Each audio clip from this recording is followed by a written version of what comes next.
Salut YouTube, c'est Superboki. Et si je te disais que tu pouvais mettre en place une solution sur ton serveur pour jouer à tes jeux rétro de n'importe où? On voit ça ensemble après le générique.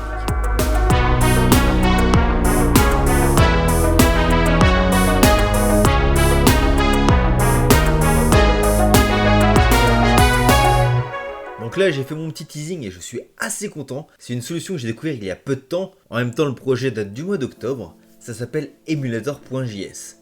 Concrètement, qu'est-ce que ça fait? Tu vas installer sur ton serveur le container emulator.js.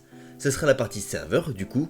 Vu que c'est installé sur le serveur. Tu vas configurer ton container, y ajouter tes jeux rétro préférés et tu pourras y accéder depuis n'importe quel navigateur, depuis un nom de domaine, par exemple game.superboki-lab.fr, et tu pourras jouer en prenant ta manette en main facilement.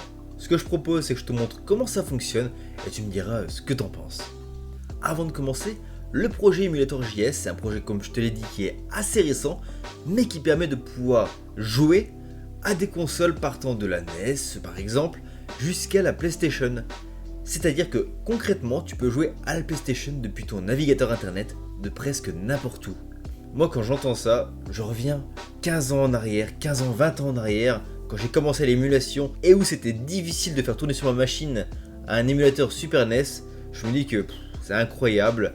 Le monde de l'émulation et la communauté qui va autour, ça permet de faire des choses vraiment exceptionnelles. En tant que passionné, merci à tous ces projets qui font progresser l'émulation et qui permettent de conserver ce patrimoine de jeux vidéo. Fini les blabla, maintenant on va mettre en place emulator.js sur mon serveur Unreal. Donc comme d'habitude, on va aller dans Apps et on va aller chercher le container emulator.js. Ici, il va falloir que tu restes en bridge parce que si tu passes sur un custom network, il n'arrivera pas à retrouver correctement son chemin et ça ne fonctionnera pas. Petit aparté, dans emulator.js, il y a emulator, certes, mais il y a aussi JS car oui, c'est un système qui fonctionne en JavaScript. Donc ici, la variable WebUI qui sera sur le port 3000 qui permettra d'accéder à l'interface admin d'emulator.js pour pouvoir configurer les jeux que tu mets, les émulateurs, bref, on verra ça après. Donc on va le laisser par défaut. Ici, il y a ce qui sera redirigé vers le port 80. Donc moi, je vais mettre un port qui n'est pas occupé, donc le port 4080 dans mon cas. Ce sera le port qu'on va sortir sur après Nginx Proxy Manager pour aller sur l'extérieur.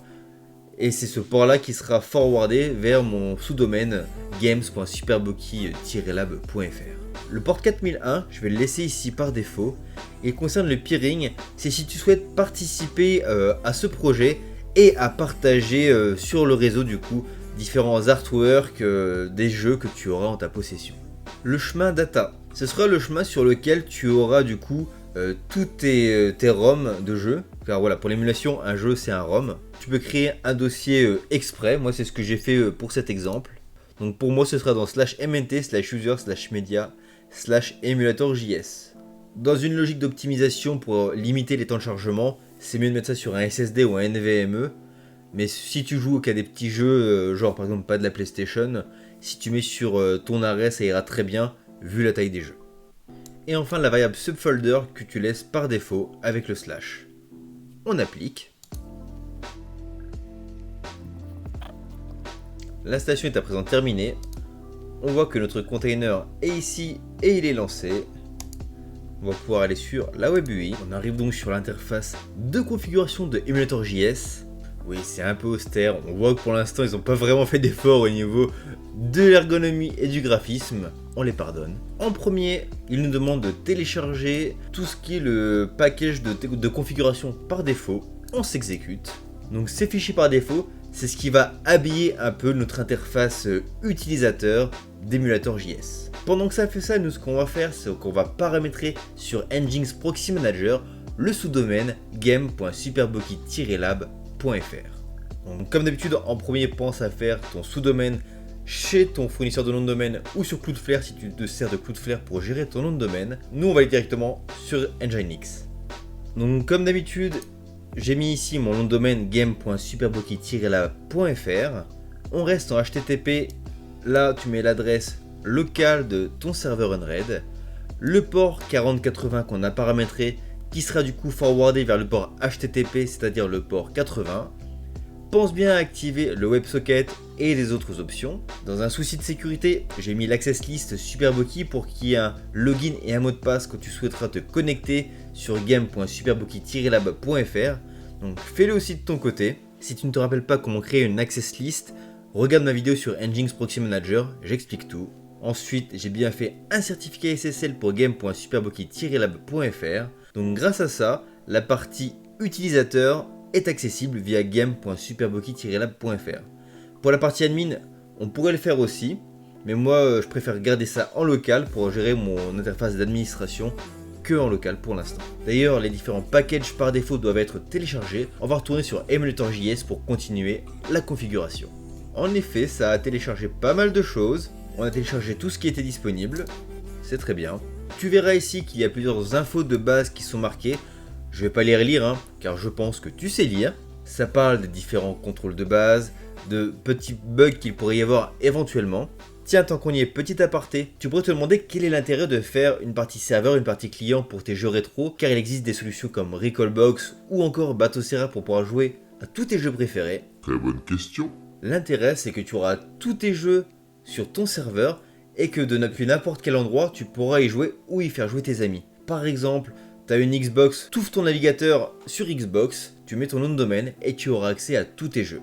Donc ça c'est cool. Pour l'instant il n'y a pas d'application compatible avec Emulator.js, mais déjà pouvoir utiliser tes jeux facilement depuis n'importe quel navigateur ou presque, c'est déjà une super avancée et rien que pour soutenir ce genre de projet, voilà, je fais cette vidéo, bravo à eux. Donc là il y a plusieurs informations, donc nous on va faire un petit déroulé de tout ça et je suis assez curieux de vous montrer si oui ou non ça fonctionne correctement pour jouer sur la PlayStation parce que voilà, il y a quand même de la 3D. Autant pour les jeux 2D, je suis assez optimiste, autant pour la 3D, on verra. On va maintenant déposer quelques jeux sur notre serveur emulator.js. Petit disclaimer, légalité, tout ça. Il faut posséder les jeux. Ou bien sûr, tu peux t'orienter vers du homebrew. Il y a des jeux gratuits qui sont vraiment très bien. Bref, là pour l'exemple, je vais prendre des ROM que j'ai en ma possession de jeux que je possède pour le test. Pour ajouter les ROM, tu vas dans File Management. Tu as ici la liste des consoles. Donc nous, on va mettre des jeux par exemple de Super Nintendo, SNES ici. Tu cliques. Tu vois ici qu'ils ont intégré un Cloud Commander pour gérer les fichiers. Bonne idée. Et dans le dossier ROMs, tu vas ajouter les ROMs. Donc pour le faire, tu fais clic droit, Upload, et tu vas aller chercher sur ton ordinateur à toi tes ROMs et les déposer. J'ai donc ajouté moi Asterix, Batman, Street Fighter 2 et Super Mario World. On va ajouter quelques jeux Game Boy Advance. Donc pour chaque interface, ce sera la même chose. Donc je vais passer pour pas que ce soit trop ennuyeux pour toi. A few moments later. Donc maintenant qu'on a fait ça, on va pouvoir demander au serveur Emulator.js de scanner les dossiers afin de trouver les ROM et les éventuels artworks qui sont associés à ces jeux. Donc là tu vas dans ROM Management. Et tu vois, il a détecté qu'il y avait tant de ROM pour tel système. Ça, on l'a déjà téléchargé. On va maintenant scanner les différents dossiers pour pouvoir trouver les informations sur les jeux. Et tu vois qu'il a trouvé la GBA avec 3 jeux. Tu vois sur la légende, quand c'est rouge, on peut télécharger des artworks, donc les photos, les informations, tout ce que tu veux. Et quand c'est gris, c'est pas disponible. Donc il a bien trouvé les 3 jeux, mais il aura trouvé des artworks que pour ces 2 jeux là. Tu peux après ajouter toi manuellement les artworks, mais on verra ça dans une prochaine vidéo si ça t'intéresse. Step 1, download all available art. On s'exécute. Ensuite, étape 2, on va ajouter les ROM au dossier config. Et en option, tu peux supprimer les ROM qui n'ont pas d'artwork, mais bon, tu pourras pas y jouer si tu les supprimes. Donc nous on va le laisser. Et on va faire la même chose pour chaque système. Chose intéressante, là il te dit comme quoi il n'y a pas de artwork disponible. C'est-à-dire qu'il a bien détecté que c'était Pokémon version argent, mais qu'il n'a pas trouvé d'artwork disponible. Il est possible que parfois il n'arrive même pas à identifier le ROM. Du coup ça apparaîtrait ici. Parfaite transition à croire que cette vidéo a été bossée. Là il n'a pas identifié les 3 ROM pour la Nintendo 64. Donc nous on va cliquer sur Identify. Et là, il va nous proposer les différents jeux. Hop, là on a lié Mario Kart. Donc il l'a trouvé, mais il n'y a pas de artwork disponible. Un peu dommage. Après, le fait qu'il n'y ait pas beaucoup d'artwork, c'est aussi le fait que le projet est récent. Et si ça t'intéresse, libre à toi de contribuer à ce projet. Ok, donc là on a tout scanné. Donc là, sur la partie serveur, on a pour ainsi dire terminé la configuration de base. On va maintenant passer côté client et voir comment ça fonctionne. Tu peux bien entendu jouer avec ton clavier, il y a des touches préconfigurées, mais tu peux également jouer avec une manette. Moi je vais essayer avec ma manette de Xbox ou ma manette 8 bits d'eau et voir si ça fonctionne correctement. Donc on va aller sur games.superboki-lab.fr. Ça nous demande le login et le mot de passe. On entre. Et là on arrive sur une très belle interface. Donc là on entend bien la musique. Je vais baisser le son de la musique pour que ça soit pas problématique. Donc une fois qu'on est sur l'interface, comment ça fonctionne? Donc avec ton clavier tu peux aller où tu veux. Donc nous on va aller par exemple sur Super Nintendo. Je fais entrer. J'arrive sur le jeu. Mais là actuellement j'ai pas la main pour utiliser ma manette. Tiens tu vois là Super Mario World il l'a pas trouvé. Il n'y a rien qui s'affiche. Et là, on va essayer Street Fighter 2 Turbo ensemble. Donc j'appuie sur Entrée. Le jeu est lancé. Là, je vais appuyer sur ma manette. Et tu vois en bas à gauche que ça a bien détecté une manette. J'enlève la souris. En droite, tu vois les FPS qui s'affichent. On peut l'enlever. Hein. Donc la manette est bien reconnue. J'ai rien eu besoin de faire, tu vois.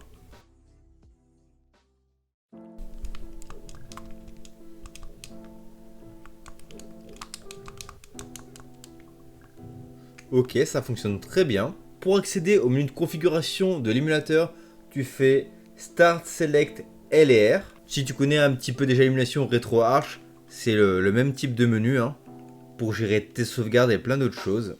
Donc là, tu pourrais te dire, si on veut quitter le jeu, tu fais ça et ensuite tu fais Close Content. Sauf que bah ça va pas marcher. Ça va pas marcher, tu vois, là je vais quitter RetroArch. Et ça va bugger. En fait, pour pouvoir quitter, il faut que tu fasses précédent, que tu reviennes en arrière. C'est un peu dommage. Tu peux pas, en gros, tout gérer avec la manette pour le moment. Je le rappelle, projet tout récent. Et il faut se rendre compte quand même qu'on peut jouer à nos jeux sur un navigateur. Faut qu'on teste. On revient en arrière et on va tester sur la PlayStation Tony Hawk Pro Skater 2. Hop, pareil. Donc tu vois qu'en haut c'est un peu plus long à charger. Car bah voilà, c'est un jeu de PlayStation. C'est plus gros qu'un jeu de Super Nintendo.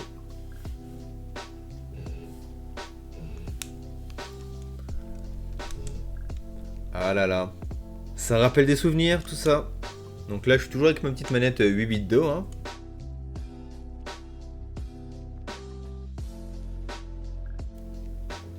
Aïe aïe aïe.